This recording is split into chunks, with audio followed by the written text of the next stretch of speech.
Here we are on Creating a Legacy podcast, and here we have one of our good homies, Scott. Hey, what's going on? Alrighty, so I jumped into that really quick, eh? I guess I'll get you to explain yourself a little bit, especially with pole vault and stuff. Oh, yeah. I'm an athlete. I've been doing sport pretty much my whole life. It's my passion. It's what I'm really driven in, and obviously my friends, two biggest things about my life, I suppose. Yeah. It's what I love. My friends, my sport, and I don't know, just always having a good time. Memories are my favourite things. You know, always going out doing stuff, memories. Yeah. So yeah, we'll jump onto the pole vault, man. Like, let's go with the training side of it. Like, how do you go with the training stuff? What kind of different training, I guess, techniques, methods, and all that? We'll go right down that road. Oh yeah. And break it right down. Training is very for pole vault is very unique because you got to have a certain pit. You can't just go to any field and just train. You have to have a proper pit that's got the right amount of mats, like the right poles. Because I have to go to the Gold Coast every weekend and Tuesday nights to train, and that's where they have all the poles. It's where my coach is, and it's not easy getting there because it's at the coast. We have to get there every night, and we don't normally finish training till like 8 o'clock. Start around 4 maybe. Yeah, about 4 we get there. So do it for about 4 hours. Yeah, we're there for big ages. Session, yeah. And then that's more like technique actually in the pit. And then we got the strength and conditioning to stop injuring the body, which is I normally do at school gym with my teacher, and we do that twice a week. And then obviously running, because you have to keep your running very consistent with pole vault, because you can come into a competition and be running completely different than you were the other day, and it changes absolutely everything. You don't have the right speed, or you're coming in too quick, or you're going in too slow. You're not having the right amount of power. Like with training, that stuff always incorporated, and that's what 6 training sessions a week, just bare minimum. So it makes it kind of hard sometimes to do training. Because especially when you come to the running stuff, because each day you feel different. Running, you're not always like on that kind of point. Especially if like for instance, Monday mornings I do like strength, so I'll get in there, I'll be doing some heavy weights and stuff like that. Normally trying to get as high as I can, and then maybe Tuesday where I run my running session. I'll be lethargic, I'll be sore, and to do that session, you still got to be able to finish it. You got to be able to finish that session to be able to incorporate that into pole vault, because you start at 4 steps, and you go back to 6, then you go back to 8, and then you go back to 10, and then there's 12, and then there's 14. It's different every time. When we train, we go 4, 8, 10, 12, and that's where we finish. But sometimes when I do my running and stuff like that, I just can't do that. Like I'll rock up to sessions and my running has been completely different the whole week, and I'll change all my runs, my weight of the poles, the type of poles, and then the next week I could blow through all of those and be on the 14-foot poles. The stuff is just, it's annoying, it's so inconsistent, and it's a pain. Yeah, especially when it comes to that, because like each day you feel different, you feel tired, some days you feel really good, days, and it's, I guess like the question I was going to go ask is like, how do you go training tired? Because I know there's a lot of people don't like to do stuff when they don't feel good. I generally don't, and most people can't get that same motivation, or like, I guess more of a drive to train when they're tired. As soon as they're tired, nah. Biggest motivation for like the tired training, the afternoon sessions, especially when we have to go to the coast, is because my mate goes with me. Like, it's sort of like we rely on each other. Like if he can't go, I can't go. If I can't go, he can't go. So we don't want to sort of fail each other.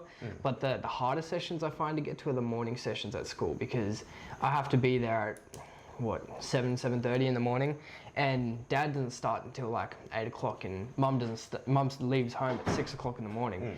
So I've got this huge gap where I have no way to get there other than walking, and I get dropped at my auntie's, which is Mount Warren, and I got to walk all the way from Mount Warren to the school, and it's about a half an hour walk, but I'm starting that at 6 o'clock in the morning.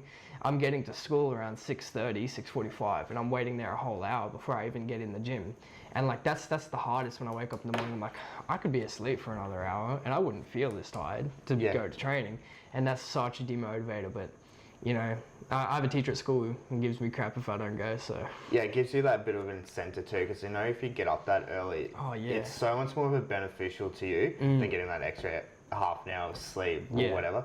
So you get started and get that routine. Yeah, and it also I find like waking up that early in the morning, you're so awake by like when everyone else is getting to school, you're all awake. You know, you see everyone else that like kind of like, you know, still getting into school mode. You're already there, you know, you're already ready to start learning for the day. And like that's what I've noticed big with like going to the gym is normally the days I go to the gym are my best days at school because I was ready from early in the morning, you know, and then I'll get home and I won't be as tired as the mornings I do actually just go to school and not gym. And it makes no sense to me how I went to Yeah. gym in the morning, I'm not as tired in the afternoon as when I just go to school. Yeah. It's yeah. It's weird how it works. It's like this. I guess I can relate to that a bit because like when I actually prepare for a day, so like I do it more on my days off, which I should do it before I go to work and that. It's that I prepare like 2 hours before I actually start my day, so yeah. I'll probably get up around 7-8 o'clock, and I'll just do 2 hours of just like doing me time, Yeah. and then once the day started, I'm ready to go for the whole day Oh yeah. and can Yeah. like back it up. And then it's like, I guess we'll go back because it's like good having that training partner with you too, because Oh, it becomes more 100%. like a accountability partner. Yeah, So yeah. like, if you're missing out, Yeah, so are Yeah, they, yeah. you know, and you sort of don't want to like, you know, he's a good friend of mine, so I don't want to fail him, you know what I mean? Like, I don't want to be like, oh, bro, I can't go to this training session and not actually really have a reason. If I'm not going to that training session, I'm going to have a pretty good reason, you know, like, oh, look, honestly, I'm not feeling it today because, you know, I did my shoulder in gym or something like that, you know, like, but then at the same time, I still feel bad. I still feel like I should be going because, you know, he's either my way there or I'm his way back or vice versa, you know what I mean? And it's sort of like, I just don't want to let him down as well because he's going for his own goals. He's striving for something, and if I make that hard for him, that's, you know, that's it. on me. And that's why I like love the whole. Even though like I was like this is kind of a bit of my story. It's like I always thought you had to do everything by yourself, and I realized how much you actually do need someone to be like Yeah. support you. You need accountability partners Oh, just to get you 100%. off your ass and do Yeah, it. because someone's going to call you out in crap. Someone's Yeah. going to be like, no, you go to that training session. It's happened a couple of times Yeah. with me and Cody where he's gone, no, I don't care, you're going to training Yeah. because that's just a lame excuse. And he calls me out on it and I go to training and most of the time I have a good training session. Yeah. You know, sometimes I'm just stuck in a crap mood because I'm like, oh, I gotta bloody go, you know. But he gets me there and that's the end of the day. And, you know, it happens vice versa too where he said, oh, I'm so tired from work. I'm like, oh, we're still going. You know, like he's preparing that excuse. I'm like, no. Like, Yeah, you cut shut it him straight down. out. And it's normally those training sessions you don't feel like training, you end up training your best. Oh, 100%. 100%. Yeah. Because it means you worked harder for that session. You really had to, you know, not only re-motivate yourself to go, but you had to pick yourself up. You don't have to run that lap of the oval for warm-up, but, you know, we did, you know. You do have to do that type of stuff. There's so many rewards in doing things you don't like, Oh, yeah. especially when it comes to physical activity. And it's like how good you feel afterwards you go Yeah. into the gym. It's like, I did it. It's like the whole motivation getting there. But once you're there, you're in the zone. It's Yeah. like everything just clicks. Yep. And you just find yourself too at times as well. Like you find yourself at some of the lowest parts of your life, and when you're demotivated, you're like, oh, I really don't want to go. And then you got to find the strength to go. You got to find the reason you want to go. You know, do I really want to reach this goal, or am I just going to let it bypass me? You know what I Yeah. mean? I find like that's a big thing with that. Like, how do you go with your goal setting? My goal setting, I always go into a session with a clear mind, no goal really in sight, until I've done my warm-up and my couple of jumps. So if I'm feeling good that session, I'll be like, all right, look, I'll put some 4-meter attempts up there or something like that. And I really like to work on my goals each session at a time, and my small goals maybe like every term. Like at the end of a term, I'll be like, all right, you know, I want to prove this. It might not be the height or my achievement. It might just be a technique aspect that I want to fix. Or like in gym, I want to get to a certain weight or something like that. Because I just find like all that stuff, like I don't need to just put this big goal out of like 5 meters or something like that. I'm not going to be motivated to go to training, barely be clearing 4 meters and go, oh, I still got to get to 5. Like, Yeah. oh crap. Like I really just want to slowly improve my way up. Those short goals and certain different things just really help the other goals. Even if it's not just achievement, it might be gym. Because like gym really helps the pole vault. So if I'm improving my gym, I'm improving my pole vault.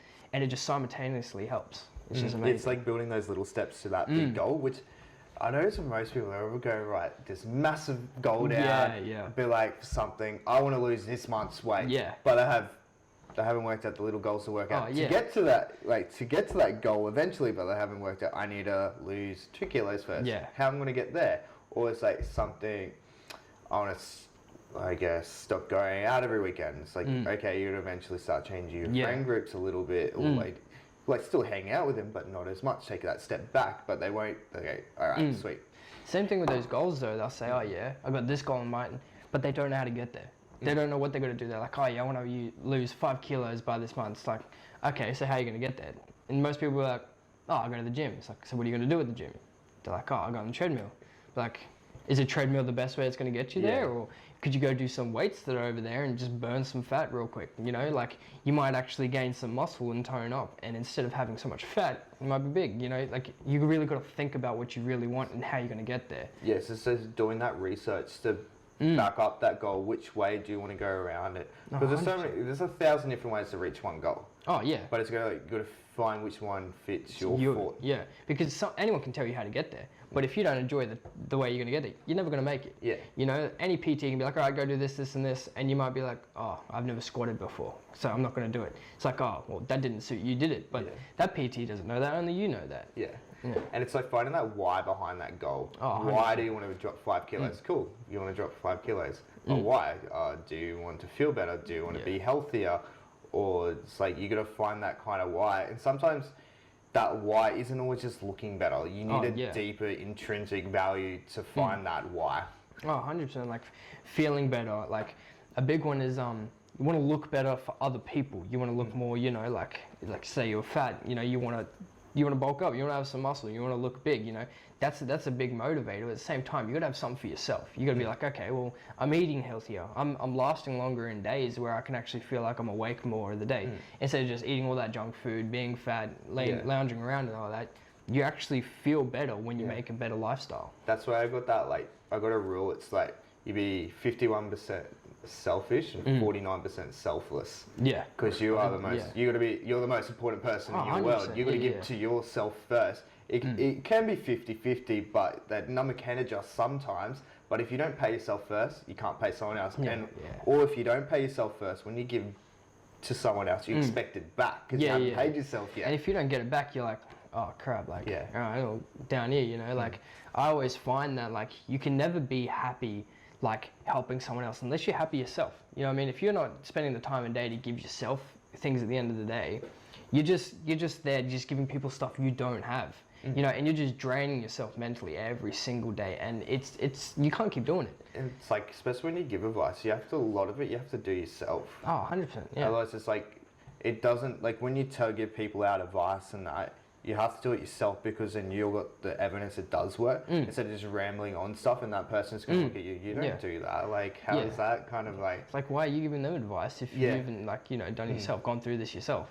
And that's a big thing with like at school where you constantly see people upset and you're like, hey, what's up? And then they don't want to talk about it. You wouldn't understand, you know, you wouldn't understand this, you understand that. And you can't just guess what their problem is. You can't just go, oh yeah, like I've been through this. And a lot of people say that, oh, trust me, I've been through something like that. Yeah. It's one of those things, eh?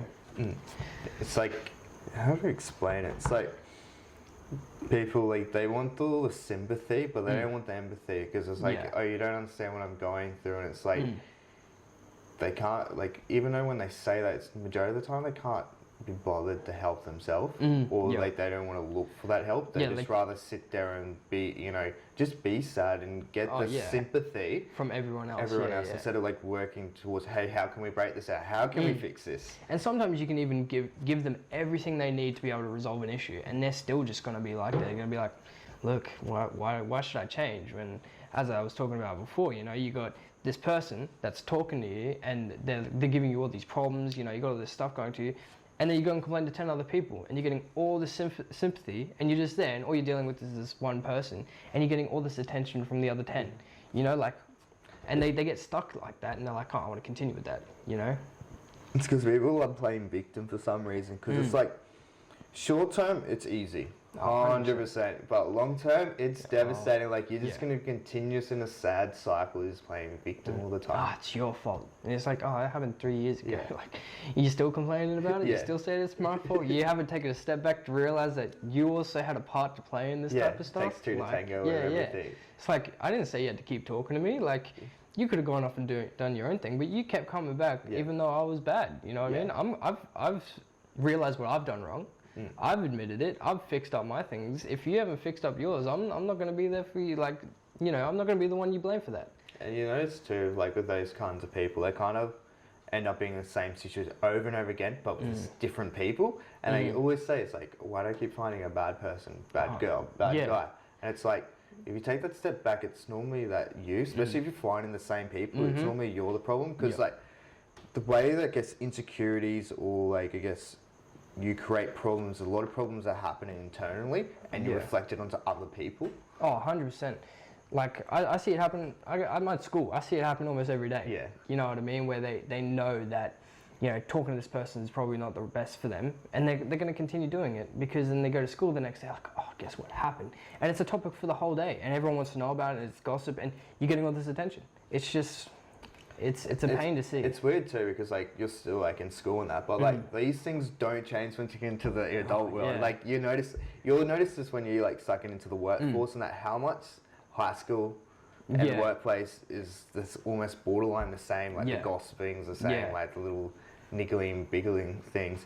And it's like, it's weird because the maturity levels like from 18 sometimes stay the same the whole way through to you know, retirement or even further on. But it's like, it's weird like, because you can get someone who's 21 be just as mature as someone 45. Or like, you know, be 45 and still just as mature as someone 18. Yeah.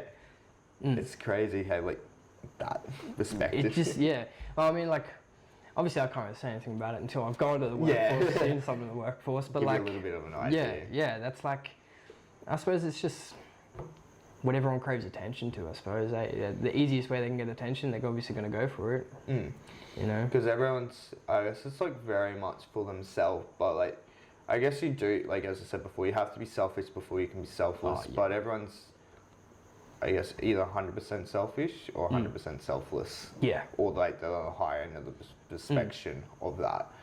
And it's like, realize like doing stuff with people is more fulfilling than doing something for yourself. Like they did a study on this. What's the study again? So it's like they had 2 Western countries and 2 Asian countries.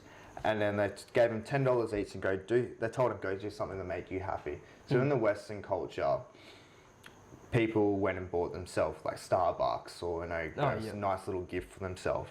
And then in the Asian countries, they did the same, but they bought it for someone else. And they go, what were your levels of happiness like? And the people in the Western countries were the same or less. Yeah. Or they're more unhappy. Yeah. And you'll notice people in the Asian countries are more happy and fulfilled after doing that kind of task. Like, I just did that for that person. Yeah. I probably made that person's day, and that makes your own day because you're like, wow, I just did that for someone. You know, I'm happy, they're happy. You know, all is good. Especially when it's such social creatures too, because you naturally like instinctively we want to help or like do something for someone else. Yeah. It's like, you see an old lady, like you're always talking about, an old lady crossing the road needs help with her bags. You know, you're going to get out and help her. Yeah. Like, literally last week, a chick broke down at the lights. First thing I did is I was like, hey mum, pull over, I'm going to go help her out. You know, like, she needed help getting her car off the road. And I felt better. I had a better day from that because I was like, wow, I did that for someone today, you know. She was clearly in stress and she didn't know what to do. So, you know, to help someone, it just makes everything, both your day and her day better. You know? And it gives her a more positive perspective of people because I notice people have a lot more of a negative approach. Oh, yeah.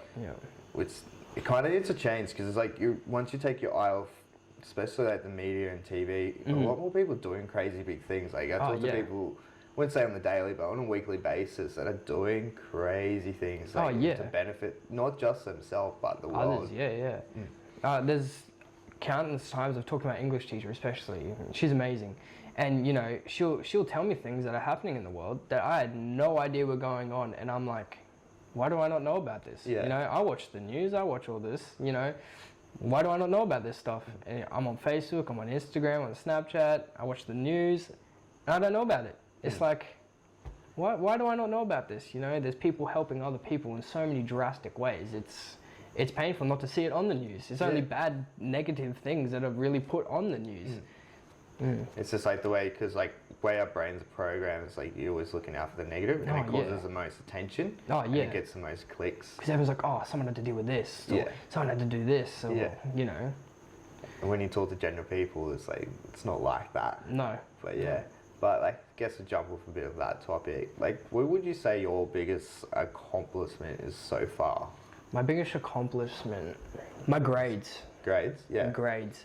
All through primary school, I struggled. I barely passed. When I went to Chisholm, I was struggling with my grades there too. I ended up having to leave Chisholm. And then I finally moved to Windaroo. And as soon as I was at Windaroo, my grades just started to go up. And the thing I noticed with that was I was happier. You know, I was in a comfortable space with teachers who really wanted to work with me. And I wanted, as soon as I saw someone putting effort into me and my grades, I thought, I'm just disrespecting them if I just let that drop. I was like, I need to be able to match this. And I went from probably literally failing, like D's, probably D's and C's, C's if I'm lucky, to literally B's and A's. Literally my last report card was B's and A's. There was no C's, no D's, nothing. And that's probably my biggest accomplishment. Even with my sporting accomplishments, you know, they were amazing, and that's something I've been working for, but my grades were something I was really low on. You know, sport I've always sort of had there and sort of always progressed in, but my grades is the biggest thing I actually had to really work for, and I really had to push myself for. Yeah, definitely, because when you have to work harder for something, it feels 10 times better. The outcome was just amazing. Like, I never used to check my report card in primary school or low grades of high school. As soon as about grade 9, 10, 11, Mum, can I have my report card? Hey Dad, you get my report card? You know, what were my grades? How were they? Were they good? Yeah. You know, like, that was big for me. And it's good once you start getting those good role models in to help you. Oh yeah. I guess expand who you are, and that's what, like, I guess environmental back again to that. It's like everything has a lot to do with environmental things. Oh yeah. Especially if you got that people that are willing to put the time and effort into, because you want to give it back straight away. As soon as you get it, you're like, damn, okay, like, here you go. Like, you know, like, the teachers taking the time out of their day to help you out, and then so you're handing in your assessments, you're like, hey, is this good? You know, like, you feel happy to hand it into them. It's not like, here's another assessment, like, here's my homework, you know. It's like, wow, we actually like sort of did this together in a sense, and now like I'm improving. I'm happy, you know. You've made my life easier with my academics, so I'm gonna make your life easier by handing in what I need to do. Yeah, 100%. Yeah. But yeah, 100%, man. I guess like we're gonna jump on a bit of a generational thing. So I'm actually the same generation as you. Yeah. Which is like because I'm actually not a millennial. I'm falling into Generation Z. I'm like just on that cusp line. I think like a year off. Oh, lucky. Yeah. No, it's sweet. No, but like what would you say is like, we'll go with a bit of the negative and we'll bounce it back up with the positive. But what would you say is like the biggest gets negative with your generation and our generation? In your perspective, even though it's a pretty big question to answer. Yeah. Probably on social media influences. Social media is like the biggest thing for our generation. That is the biggest thing I've like noticed. Like, you know, it's like, do you know this person? If you don't, it's like, oh, okay. Like instantly, there's just this straight thing with social media. And it's like, boom, you're just separated because that person is just like this celebrity or something like that, and you're here and they're just like, straight line, just gone. Yeah. And it's so hard to like have a conversation where you don't pull out social media. You know, like you'll be talking to people in a group circle, like a big circle, and someone pulls out their phone, and the first thing they're on social media, and then something happens on it, and it's topic all day. Yeah, you know, at school. That's what I found like really hard to like. Also too, it's like when it comes to dating, everyone's still on social media first. I'm like, you can't create a connection on social media. Yeah. It's like I won't actually like go out, like, you know, go on a date or whatever, something like that. So they're just dating online and that. Oh yeah, like, and you also see too is like people are too scared to talk to other people in real life, but on social media it'll be like, boom, like, hey, what's up, how you doing, like all this type of stuff. It's like, okay, and on social media too, social media is who you want to be. You can make that profile what you want it to be. Yeah. It's not who you are. It doesn't have like all your flaws. It doesn't have everything. You're putting them yourself there, you know, like. And I guess some people can't, like, I guess you can transfer that to real life, but they don't. They think it's just like, you can do it all on social media. Like, you can transfer it, you know, it's just as much as real life. Yeah. It's some, like, I can easily go right now and post all these photos of certain things and be a completely different person, change my bio, and message you, and you've got this whole different perception of me. Yeah. It's like, you think, oh, I could put right now, like, animal lover, goes out on camping every weekend, stuff like that, and I can post photos that make it look like it. I don't go camping out every weekend. Yeah. I do love animals, but I only have a dog. You know, Yeah. I can post all these photos of Yeah. animals, but like, Mm. it's just, But- just one of those things. Yeah. What would you say, we'll get this question in really quick, what would you say would be the positive perspective? Positive, I think we're very resilient. I think our generation has actually quite built like some resilience to an extent. Obviously, like resilience is a big thing, but like the social media wave that comes in, obviously there's always cyberbullying and there's, you know, all this all these problems in school with social media and all that, but I feel like it's made us kind of more resilient. You know, you see this get posted about you, you're like, oh, okay, whatever, it's social media, you know, buzz off. That's sort of- Social media, social also media. too, I like my personal opinion. I think we're better at working as a team, Oh, yeah. especially when it comes to a bigger cause. Like we all band together really well. Yeah, if we all, Even though there's other generations do that Yeah, too, yeah. but like I noticed it's like well, I mean, we had the Area 51 thing. yeah, Everyone gave credit for that. Yeah. You know, but like, that's the type of stuff though. Like, I feel like that I can see that in school. I can now like you've mentioned and stuff like that. Once you like think about it, it's like yeah, you know, they really do sort of come together if they all want the same outcome. Yeah. You know, like at school, for instance, the biggest thing is our graduation. Right, we don't get to have it where we were originally going to, you know, get options. They've just said, no, here's where your formal is. Yeah. You know, boom.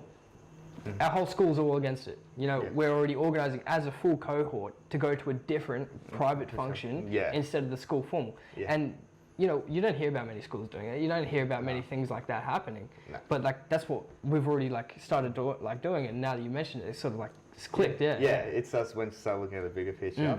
But yeah, I guess we'll go to the final question, man. I would normally ask a different question. I mean, different question I'm going to ask, but I'm going to ask this one today because you're still in school. Still Yeah, blah, yeah. blah, blah. What is the lifestyle you want to create for yourself? I guess once you finish up. Lifestyle I want to finish. I want to be able to. Biggest thing for me is I want to be able to be there for my kids and my wife. I want to be able to, you know, have that family time because I feel like that is the most important thing in life is your family. Yeah. You know, my job can be absolutely anything as long as I'm putting food on the table and I'm having a happy life with my family. You know, my work life can be absolutely anything. Obviously, I'm setting up to be a personal trainer. Yeah. And obviously have remedial massage and stuff like that. Yeah. But I feel like happy family. That's the lifestyle I'm going for. Yeah. Fuck, yeah, that's good. That's Yeah. sweet, man. Thank you so much for coming on, man. So good. Thank you for having me. That's all good, bro. Cheers.